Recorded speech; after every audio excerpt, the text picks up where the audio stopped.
देश की बहस में आपका एक बार फिर स्वागत है। हमने बात की नूरपुर टप्पल गांव के बारे में, जहां पर एक बारात में हुए विवाद के बाद हिंदुओं का पलायन होने लगा था, लेकिन सरकार ने अब जाकर वहां पर कार्रवाई करके 11 लोगों को गिरफ्तार किया है। साथ ही साथ हमने एक लव जिहाद की स्टोरी भी आपको दिखाई और बताया कि कैसे आबिद ने कैसे आदित्य बनकर एक महिला को ठगा, उसके पैसे छीने और 5 साल तक उसके साथ शोषण किया।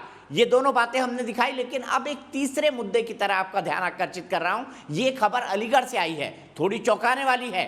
खबर में जिस वैक्सीन की आज सबसे ज्यादा कीमत बताई है, उसकी बर्बादी की बात सामने आ रही है। ये वैक्सीन बर्बादी का आरोप लगा है एक स्वास्थ्यकर्मी पर। उसका स्वास्थ्यकर्मी का नाम नेहा खान है और उस पर यह आरोप है कि उसने वैक्सीन लगाने का नाटक तो किया, लेकिन भरी हुई 29 सिरिंज को, जिसे उसे मरीजों को लगाना था या जो वैक्सीन लेने आया था उसको लगाना था, उसकी जगह उसने उसे कूड़ेदान में फेंक दिया। इंक्वायरी के बाद स्वास्थ्यकर्मी को नौकरी से निकाल दिया गया है और यह हुआ है मुख्यमंत्री जन आरोग्य स्वास्थ्य मेले में। बताया जा रहा है लड़की हालांकि इससे इनकार करती है, उसने अपना टेलीफोन अब बंद कर लिया है, लेकिन उसका कहना है कि ये उसके साथ साजिश है। सवाल ये है, उसके साथ साजिश कौन करेगा? एक बार फिर से पैनल को खोलता हूं। राजवीर दिलेर जी मेरे साथ हैं, एमपी हाथरस के विक्रम सिंह जी मेरे साथ हैं, विजय शंकर तिवारी जी मेरे साथ हैं, मौलाना अली कादरी मेरे साथ हैं, माजिद हैदरी मेरे साथ हैं, सतीश प्रकाश मेरे साथ हैं। अलीगढ़ का ये मामला है।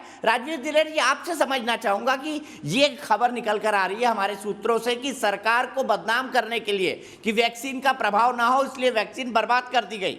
क्या ऐसी मेंटेलिटी भी लोगों की है? क्योंकि अलीगढ़ से कई तरह के सवाल उठे थे, वैक्सीन लगवाएंगे नहीं लगवाएंगे। ऐसी स्टोरी आगरा में भी कई मुस्लिम बहुल इलाकों से आई थी।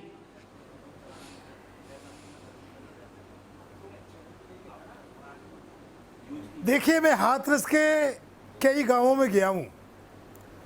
ये स्थिति वहां बन के आ रही है जहां मुस्लिम क्षेत्र के गांव है।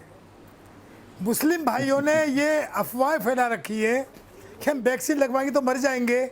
सरकार को बदनाम करने का पूरा षड्यंत्र है। जबकि हम उनको खुद जाके मैं बताता हूँ, वैक्सीन लगाने से हम सुरक्षित है, ये हमारी सुरक्षा का कवच है। लेकिन जिन जिन गाँवों में मुस्लिम भाई हैं, स्थिति वहाँ की ज़्यादा खराब है और वही कंडीशन अलीगढ़ में भी हुई है, जो वैक्सीन को गार्बेज में फेंका गया है और उसके प्रति पूरी कार्रवाई होगी। कार्रवाई की जा रही है, नौकरी से निकाल दिया है, वो जेल भी जाएगा। मुकदमा कायम हो चुका है इसके ऊपर। ठीक है, मैं सीधे इस सवाल को लेके मौलाना साहब के पास चलता हूं। मौलाना साहब, आप जैसे लोगों को तो हाथ जोड़ के अपील करनी चाहिए कि भैया कृपया वैक्सीन लगवाओ। और ये क्या मेंटेलिटी है? अगर आपकी राजनीतिक सोच इसके खिलाफ है तो आप वैक्सीन ही बर्बाद कर दो, जो लाइफ बचा रही है उसको बर्बाद कर दिया जाए। शायद आपने मेरी अपील नहीं सुनी है। मैंने एक बार नहीं कई मरतबे सारे हिंदुस्तानियों से, केवल मुसलमान नहीं, सारे हिंदुस्तानियों से इस बात की विनती की कि वो वैक्सीनेशन करवाएं, ताकि हमारा देश इस जो है कोरोना वबा से पाक हो जाए। अगर किसी ने ऐसी गलती की है, यकीनन वो गलती अच्छी बात है मौलाना साहब, मैं तो इसके लिए तारीफ करता हूँ। आप जैसे लोगों को तो आगे निकलकर सोशल मीडिया पर सब जगह ये बात कहनी चाहिए। आप जरा सुनो ना भाई, सुनना कम बोलना ज्यादा हो गया आजकल आपका। जरा सुन तो लो पहले। मैं कह रहा हूं कि पहले हमारे देश में वैक्सीन का शॉर्टेज है। तसल्ली से नहीं सुनता हूं मौलाना साहब, ये आरोप तो अन्याय है मेरे ऊपर। तो ऐसे हालात में तो वैक्सीन की खतर होना चाहिए। जिसने भी ऐसा किया गलत किया, क्योंकि गवर्नमेंट वैक्सीन प्रोवाइड करने में फेल है। तो ऐसे हालात में अगर कोई गलती करता है तो उसको सख्त से सख्त सजा देनी चाहिए, चाहे वो किसी धर्म से भी ताल्लुक रखता हो। अच्छा, ये गलती है कि जानबूझकर किया हुआ षड्यंत्र? वो इन्वेस्टिगेशन आप में नहीं कर पाएंगे। वो इन्वेस्टिगेशन तो हमारी पुलिस करेगी। तब पता चलेगा कि इसके पीछे दीपक चौरसिया का हाथ है या किसी का हाथ है। दीपक भाई 30 सेकंड चाहिए। या मौलवी साहब का हाथ है? अब वो मैं आ रहा हूं माजिद भाई, एक मिनट आ रहा हूं। विक्रम सिंह जी के पास चलूंगा। विक्रम जी, ये क्या मेंटेलिटी है? ये खबरें हमने कई ऐसे इलाकों से सुनी, जो खासकर गांव वाले और हर तरह के गांव वाले, मैं सिर्फ एक मजहब का नाम नहीं लूंगा, वैक्सीन को लेकर डर रहे हैं। वो दीपक जी, बड़ा दुर्भाग्य हमारे देश में कि एक तरफ कोरोना महामारी फैली है, दूसरी तरफ हम इसके वैक्सीन के ऊपर राजनीति कर रहे हैं। आप जितने राजनेता हैं उनके बयान 6 महीने के कालांतर में देखें, मैं वैक्सीन नहीं लगवाऊंगा, वह सरकार वैक्सीन नहीं दे रही है, वैक्सीन दे रही तो सरकार इंपोर्ट क्यों नहीं कर रही है। आप एक दफा एक मुस्तकिल मिजाजी कर लीजिए, आप क्या चाहते हैं, राजनीति करनी है या आपको वैक्सीन लगवानी है, जन जन तक वैक्सीन पहुंचनी है। क्योंकि हमारे पास कोई दीपक जी विकल्प नहीं, वैक्सीन सबको लगनी है और नहीं लगवाएंगे। इसके पहले भी जब पोलियो वैक्सीन चली थी भ्रम फैला, इसके अलावा जब कभी कोई दवा आई भ्रम फैला, तमाम लोगों ने वीआईपी ने भी ये कहा हम वैक्सीन नहीं लगवाएंगे। कालांतर में जब दूसरी भी आई तो सब मारामारी शुरू हो गई, लाठीचार्ज का माहौल आ गया वैक्सीन लगवाने में। वैक्सीन तो लगवानी है, लेकिन इसमें मेरा परामर्श होगा दीपक जी, इसको हल्के में सस्ते में न लें। ये जो महिला है, इन्वेस्टिगेशन इसका लाई डिटेक्टर टेस्ट और पॉलीग्राफ टेस्ट होना चाहिए, जिससे पता लगे कि आखिर इसने ये कृत्य किया क्यों। सिर्फ उसको सजा देने से हमारा मकसद हल नहीं होगा, उसके जहन के अंदर, उसके मन मस्तिष्क में जाकर के उसकी जो वायरिंग है माइंड की, वो पता लगाना जरूरी कि आखिर उसने किया क्यों, क्या कारण था, उसके पीछे क्या कुंसित मनोवृत्ति थी। अगर वो हम नहीं पहुंचे, सिर्फ हमने उसको बर्खास्त कर दिया, जेल भेजा, इससे हमारा मकसद नहीं पूरा होगा। मकसद तब पूरा होगा जब पीछे देगी इसको किसी ने ब्रीफ किया, इसको किसी ने जहनसानी की, इसकी किसी ने इसको मोटिवेट किया, तब हमें पता लगेगा कि इसके पीछे की ताकतें कौन है, और उन ताकतों के पीछे जाकर के अगर अनावर होगा तब आपका इन्वेस्टिगेशन पूरा होगा। वैक्सीन तो सबको लग रही है, इसमें कोई विकल्प की बात नहीं। कम से कम आज तो इतनी कृपा हम अपने कर लें कि राजनीति बंद कर दे और वैक्सीन लगवा लें। बताइए माजिद हैदरी जी, क्या दिमाग में चल रहा था इस एएनएम के? जी देखिए दीपक भाई, मैं आधे घंटे से बार बार हाथ उठा रहा था, वजह केवल एक थी कि मैं विक्रम सिंह जी को दिल से सैल्यूट करना चाहता हूं। पूरा विश्व देखे कि मैं विक्रम जी को दिल से एज अ भारतीय, एज अ मुसलमान सैल्यूट कर रहा हूं कि जो इनने बात की, और अल्लाह से उम्मीद करूंगा कि इनको दुआ करूंगा इनकी लंबी उम्र हो। और रोज नहीं करते आप, आज ही कर रहे हैं, खाली हर बार झगड़ते हैं उनसे। माजिद हैदरी जी हर बार झगड़ते हैं आप, हर बार झगड़ते हैं। आज एक सैल्यूट कर दिया तो महान काम नहीं कर लिया आपने। ये हमारे देश के बहुत ही अच्छे पुलिस अफसर रहे हैं। अब देखिए दूसरी बात है दीपक भाई, ये हमने जितने भी इशू डिस्कस किए, बारात पे हमला हुआ हिंदू मुसलमान, लव जिहाद हुआ हिंदू मुसलमान, अब ये वैक्सीन की बात आई, तीनों बातें कहां की? यूपी की, जहां के गंगा में विकास नहीं बह रहा है, लाशें बह रही हैं।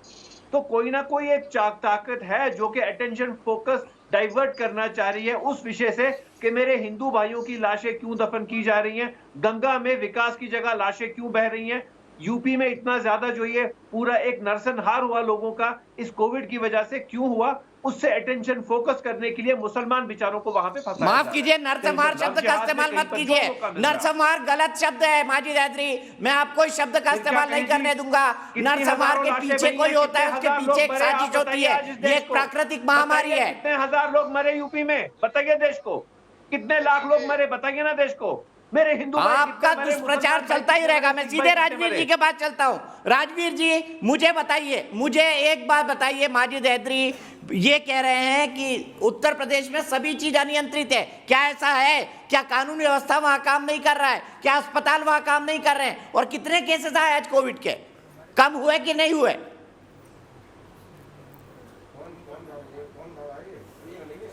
आ रहा हूं सतीश जी आपके पास। देखिए, हमारे उत्तर प्रदेश के अंदर में केस बाकी बहुत ही कम हो चुके हैं। दूसरी बात, यूपी के अंदर में मोदी जी, योगी जी की सरकार है, इससे कानून के तहत काम करते हैं सब लोग, किसी प्रकार की कोई दिक्कत नहीं है।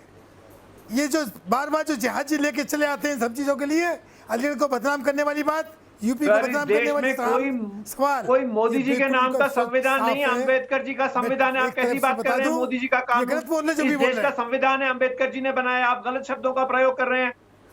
देखिए माजिद हैदरी जी सुन लीजिए, बीच में नहीं टपकिए। माजिद हैदरी जी आपकी बात सुनी थी ना उन्होंने। देखिए, आदरणीय अंबेडकर जी के बनाए हुए संविधान पर लोकसभा और विधानसभा, विधान परिषद और राज्यसभा सब चलती है, हम उनका सम्मान करते हैं, वो हमारे पूजनीय है। लेकिन सरकार आज मोदी जी की है, सरकार आज योगी जी की है, और योगी जी की सरकार में दोषी बख्शे नहीं जाते हैं, गलत काम करने वाले को बख्शते नहीं है। जहाँ भी कोई गलत काम होगा यहाँ भी बख्शेंगे नहीं किसी को भी, भले नूरपुर का कांड हो, अलीगढ़ का कांड हो, नहीं बख्शेंगे किसी मामले में भी। ये आदरणीय योगी जी की सरकार है, बड़ी स्ट्रिक्ट सरकार है, न्याय मिलता है यहाँ इस सरकार में। आप राजनीति की बात करते हैं क्या? पैराशूट एंट्री है योगी जी की, यूपी की जनता की सरकार बोलिए आप, योगी जी की सरकार मत बोलिए। नहीं सर, मुख्यमंत्री योगी जी से योगी जी की सरकार कहा जाएगा और किसी की नहीं। सीधे सतीश प्रकाश जी के पास चलता हूँ। सतीश प्रकाश जी, वैक्सीन को डस्टबिन में से फेंक देना, ये सोच आती कहाँ से? प्रधान सेवक मोदी जी अपने आप को कहते हैं, तो इनको भी सेवक कहिए ना, कहीं ना कहीं अच्छा दिखेगा। घटना है, जनता का सेवक कहिए। हम जनता के सेवक हम भी हैं। ये घटना जो घटी है अलीगढ़ के, मौलवी साहब सुन लीजिए ना बात, सुन लीजिए। वैक्सीन पे बात कर रहा हूँ सतीश प्रकाश जी से, सतीश प्रकाश जी से, माफ कीजिएगा जी। नहीं देखिए दीपक जी, आमतौर पे कोई भी अफवाह उसका शिकार होने वाला सामाजिक रूप से कमजोर, आर्थिक रूप से कमजोर या शैक्षिक रूप से कमजोर जो भी वर्ग होता है, और इस तरह की अफवाह किसी भी व्यवस्था को लेकर के अगर फैलती है तो उसका शिकार हमेशा वही लोग होते हैं।